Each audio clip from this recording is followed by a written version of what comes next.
देव उठनी एकादशी पर जिस घर में खाई जाती है ये दो चीज़ें, साल भर बरसता है धन, दौड़ी चली आती है माता लक्ष्मी।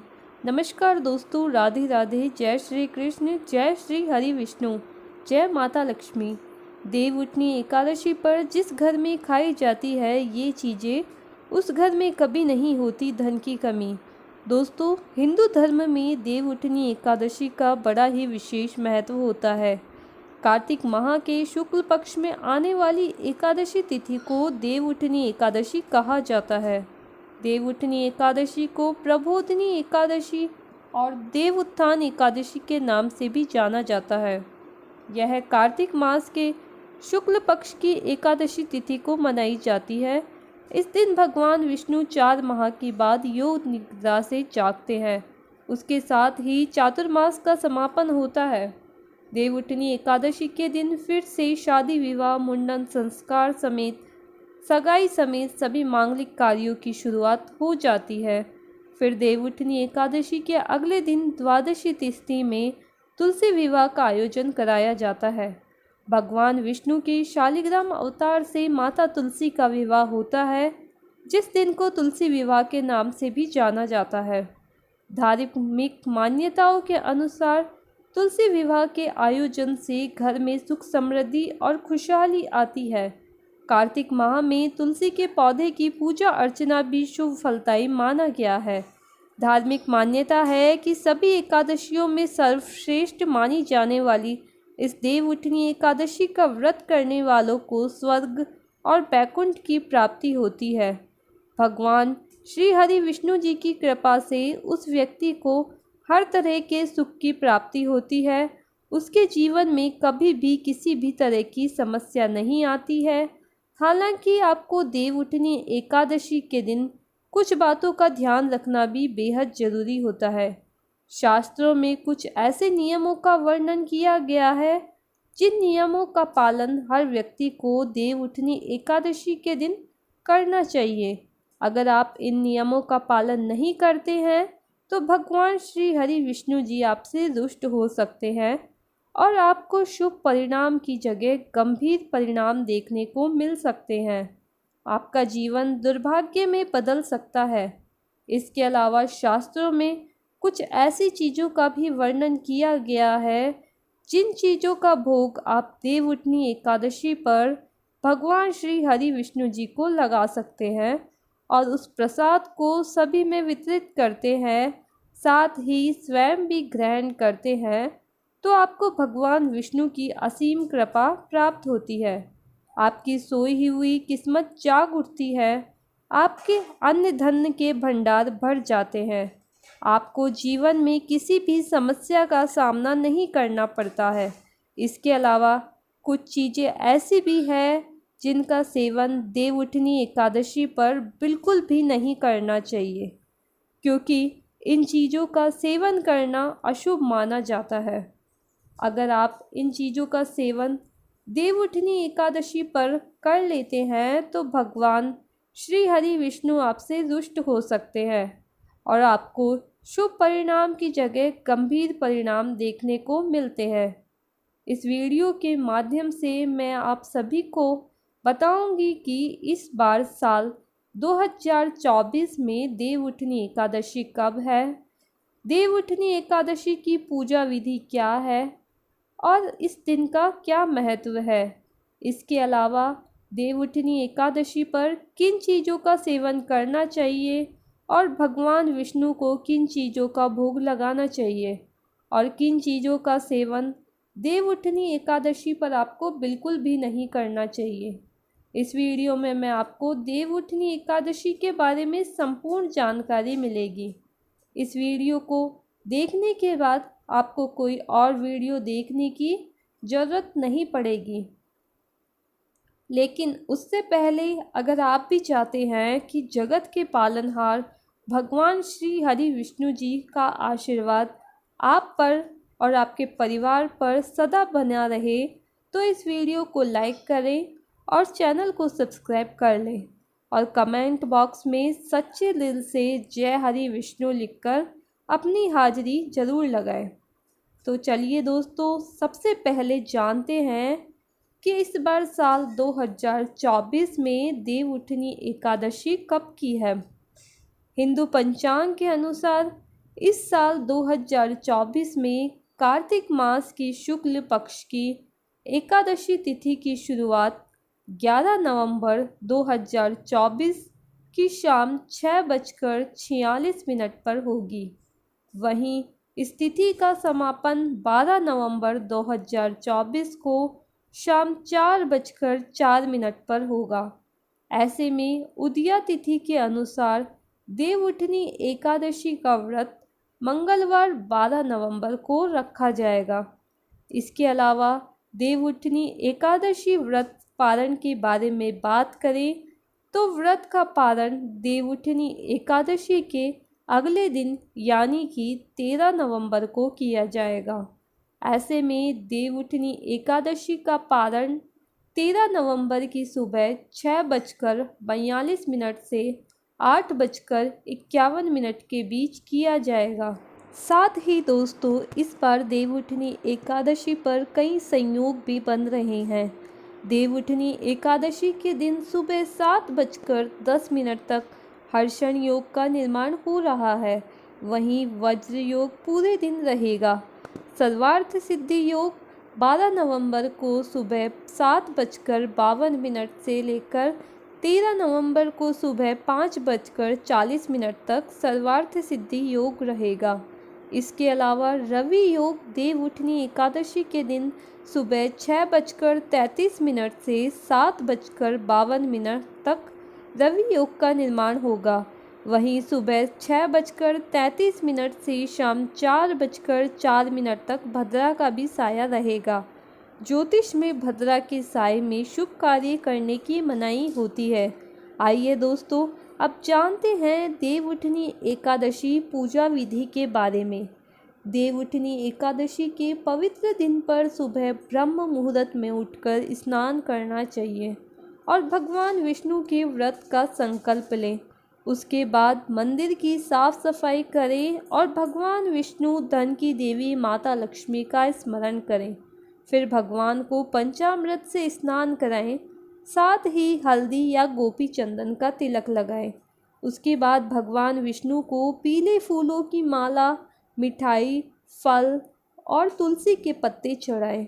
भगवान विष्णु के ओम नमो भगवते वासुदेवाय या कोई अन्य मंत्र जाप करें। विष्णु सहस्त्र नाम का पाठ करें और आरती गाएं। पूरे दिन व्रत का पालन करने के बाद रात में भगवान का भजन कीर्तन करते हुए जागरण करें। उसके बाद सुबह पूजा पाठ के बाद व्रत पालन कर लें। तो दोस्तों, ये थी देवउठनी एकादशी की पूजा विधि। चलिए अब जानते हैं देवउठनी एकादशी के महत्व के बारे में। देवउठनी एकादशी को सभी एकादशियों में सबसे श्रेष्ठ एकादशी माना जाता है। पौराणिक मान्यताओं के अनुसार जिस मनोरथ का फल त्रिलोक में ना मिल सके, वह देवउठनी एकादशी का व्रत करके प्राप्त किया जा सकता है। देवोत्थान एकादशी से पूर्णिमा तक भगवान शालिग्राम एवं तुलसी माता का विवाह उत्सव का पर्व मनाया जाता है। देवउठनी एकादशी पर जगत के पालनहार भगवान श्री हरि विष्णु जी की विशेष पूजा करके उन्हें योग निद्रा से जगाया जाता है। खास बात यह है कि इसी दिन से चातुर्मास व्रत भी समाप्त हो जाता है। मान्यता है कि कार्तिक मास में श्री हरि जल में निवास करते हैं। ऐसे में इस दौरान गंगा जल पूजा में प्रयोग और उसका सेवन करना अत्यंत ही शुभ माना गया है। देवउठनी एकादशी के साथ सभी शुभ कार्यों की शुरुआत हो जाती है। इस दिन शालिग्राम के साथ माता तुलसी का विवाह होता है और इस दिन तुलसी पूजा का विशेष महत्व होता है। इस दिन तुलसी और शालिग्राम की पूजा करने से पितृदोष का शमन होता है। इसके अलावा देवउठनी एकादशी व्रत करने से व्यक्ति की कुंडली में चंद्रमा की स्थिति मजबूत होती है। तो दोस्तों, ये था देवउठनी एकादशी का महत्व। आइए अब जानते हैं देवउठनी एकादशी पर किन चीज़ों का सेवन करने से और किन चीज़ों का भोग भगवान श्री हरि विष्णु जी को लगाने से सुख संपत्ति और धन ऐश्वर्य की प्राप्ति होती है। नंबर 1, सिंघाड़े का भोग। सिंघाड़ा माता लक्ष्मी को बेहद प्रिय है, इसलिए देवउठनी एकादशी के दिन भगवान विष्णु को सिंघाड़े का भोग जरूर लगाएं। भोग लगाने के बाद उस प्रसाद को सभी में वितरित करें और स्वयं भी ग्रहण कर लें। ऐसा कहा जाता है कि भगवान विष्णु को सिंघाड़े का भोग लगाने से माता लक्ष्मी बेहद प्रसन्न होती है और साधक को माता लक्ष्मी की असीम कृपा प्राप्त होती है, जिससे साधक के अन्न धन के भंडार भर जाते हैं। नंबर 2, तिल का भोग। धार्मिक मान्यताओं के अनुसार देवउठनी एकादशी के पवित्र दिन पर भगवान श्री हरि विष्णु जी को तिल का भोग लगाने से व्यक्ति को सभी पापों से छुटकारा मिल सकता है। इस दिन तिल का विशेष महत्व बताया गया है, इसलिए इस दिन तिल का दान जरूर करें। ऐसा करने से व्यक्ति कभी नरक नहीं जाता है। नंबर 3, गन्ने का भोग। देवउठनी एकादशी के दिन तुलसी विवाह भी होता है, इसलिए गन्ने का मंडप बनाकर पूजा की जाती है और भगवान विष्णु को भोग भी लगाया जाता है। धार्मिक मान्यताओं के अनुसार ऐसा कहा जाता है कि भगवान विष्णु को गन्ना चढ़ाने से सुख शांति की प्राप्ति होती है, साथ ही जीवन में किसी भी प्रकार की समस्या का सामना नहीं करना पड़ता है। नंबर 4 पर है केले का भोग। भगवान विष्णु को केले बहुत प्रिय हैं, इसलिए जब भगवान योग निद्रा से जागते हैं तो उन्हें केले का भोग लगाया जाता है। इससे धन वृद्धि होती है और सभी समस्याओं से भी छुटकारा मिल सकता है। इसके अलावा आपको देवउठनी एकादशी पर केले के पौधे की पूजा अर्चना भी करनी चाहिए। ऐसा करने से साधक को भगवान श्री हरि विष्णु और माता लक्ष्मी जी की विशेष कृपा प्राप्त होती है और जीवन में कई तरह के शुभ फलों की भी प्राप्ति होती है। नंबर 5 पर है पंचामृत। धार्मिक मान्यताओं के अनुसार भगवान विष्णु की पूजा में पंचामृत होना बेहद जरूरी होता है।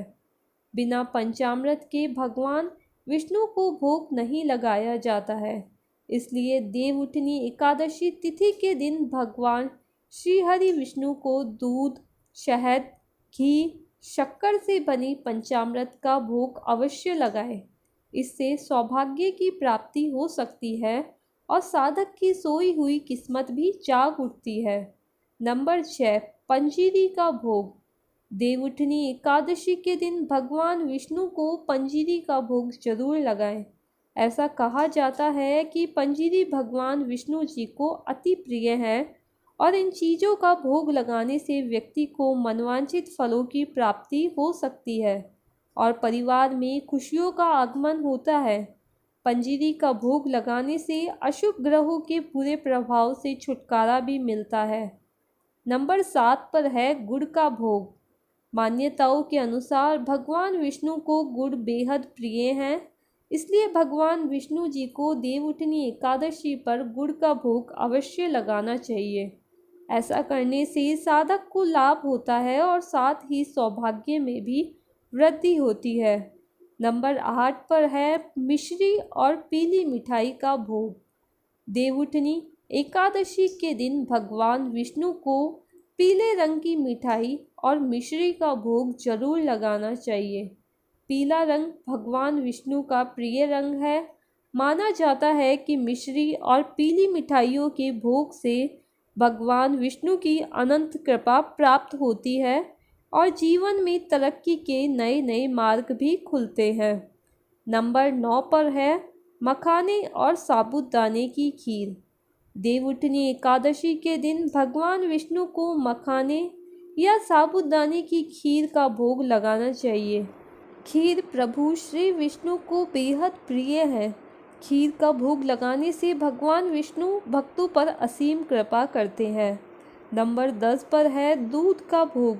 ऐसा कहा जाता है कि अगर किसी व्यक्ति की कुंडली में चंद्रमा की स्थिति कमज़ोर है तो उसे देवउठनी एकादशी के दिन भगवान विष्णु जी को दूध का भोग लगाना चाहिए। इससे धन और मन दोनों में विस्तार होगा और व्यक्ति की सभी परेशानियां भी दूर हो जाएगी। नंबर 11 पर है केसर की मिठाई का भोग। भगवान विष्णु को केसर की मिठाई अत्यधिक प्रिय है। ऐसे में देवउठनी एकादशी के दिन केसर युक्त चीज़ें श्री हरि को जरूर अर्पित करें। जो साधक ऐसा करता है उन्हें सुख शांति और धन ऐश्वर्य की प्राप्ति होती है। इसके अलावा देवउठनी एकादशी पर भगवान विष्णु को सफ़ेद रंग का भोग लगाएं। इस दिन खीर या सफ़ेद रंग की कोई भी मिठाई का भोग लगाने से श्री हरि विष्णु प्रसन्न होते हैं। नंबर 12 पर है भगवान विष्णु के भोग में तुलसी का उपयोग अवश्य करें। भगवान विष्णु को तुलसी अति प्रिय है। भगवान विष्णु को भोग लगाते समय तुलसी का उपयोग करना न भूलें। धार्मिक शास्त्रों के अनुसार भगवान विष्णु तुलसी के बिना भोग ग्रहण नहीं करते हैं। साथ ही भगवान के भोग में सिर्फ सात्विक चीज़ों का प्रयोग करना चाहिए। भोग में प्याज लहसुन का प्रयोग वर्जित होता है क्योंकि ये सात्विक आहार में नहीं आता है। इसके अलावा भगवान विष्णु के भोग में तीखी चीज़ों के इस्तेमाल से भी बचना चाहिए और भगवान को भोग लगाने के बाद भोग को कुछ देर पूजा स्थल में ही रखें। भोग लगाने के बाद भगवान को प्रणाम कर थोड़ी देर के लिए वहां से हट जाना चाहिए। भगवान के भोग के साथ 1 लोटा जल भी रखना चाहिए। इसके अलावा भगवान को भोग लगे हुए भोजन का थोड़ा सा हिस्सा निकालकर गाय को जरूर खिलाना चाहिए। उसके बाद ही उस भोग को प्रसाद के तौर पर बांटना चाहिए। धार्मिक ग्रंथों के अनुसार गाय को माता का दर्जा दिया जाता है और गाय को भोजन खिलाने से पितृदोषों से मुक्ति मिलती है। तो दोस्तों, ये थी वे चीज़ें जिनका भोग भगवान विष्णु को लगाने से आपको भगवान विष्णु और माता लक्ष्मी की असीम कृपा प्राप्त होती है। तो चलिए अब जानते हैं देवउठनी एकादशी पर किन चीज़ों का सेवन भूलकर भी नहीं करना चाहिए। नंबर 1 पर है चावल। देवउठनी एकादशी के दिन किसी भी व्यक्ति को भूल से भी चावल नहीं खाने चाहिए। चावल से बनी चीज़ों से भी इस दिन दूर ही रहना चाहिए। ज्योतिष शास्त्र का कहना है कि चावल खाने से मन और शरीर स्थिर नहीं रहता है। चावल को हविष्य अन्न कहा जाता है। ये देवताओं का भोजन माना गया है। ऐसे में इस दिन चावल खाने से व्यक्ति के सारे पुण्य नष्ट हो जाते हैं। नंबर 2 पर है जौ। देवउठनी एकादशी तिथि पर जौ और सेमफली को खाना भी वर्जित माना जाता है। इसके अलावा देवउठनी एकादशी के दिन लहसुन और प्याज के सेवन से भी बचना चाहिए क्योंकि ये दोनों तामसिक भोजन में आते हैं। यदि आपने व्रत नहीं भी रखा है तो कोशिश करें कि सात्विक भोजन ही करें। इस दिन मांस मदिरा और अन्य तीखी व मसालेदार चीज़ों का भी सेवन नहीं करना चाहिए। देवउठनी एकादशी के दिन पूरी तरह से सात्विक भोजन ही करना चाहिए। नंबर 3 पर है पान। देवउठनी एकादशी के दिन भगवान नारायण को पान अर्पित किया जाता है। ऐसे में व्यक्ति को पान नहीं खाना चाहिए, नहीं तो भगवान श्री हरि विष्णु जी आपसे नाराज हो सकते हैं और आपको शुभ परिणाम की जगह अशुभ परिणाम देखने को मिल सकते हैं, जिससे आपका जीवन दुर्भाग्य में बदल सकता है और जीवन भर आपको कठिनाइयों का सामना करना पड़ सकता है। नंबर 4 पर है चने की दाल। दोस्तों, देवउठनी एकादशी तिथि के दिन मसूर दाल, चना दाल, उड़द दाल, गोभी, गाजर, शलजम, पालक का साग आदि का सेवन नहीं करना चाहिए। साथ ही इस दिन शारीरिक व मानसिक तौर पर किए जाने वाले बुरे कार्यों को भी करने से बचना चाहिए क्योंकि शास्त्रों में देवउठनी एकादशी तिथि को मोक्षदायिनी तिथि भी कहा गया है।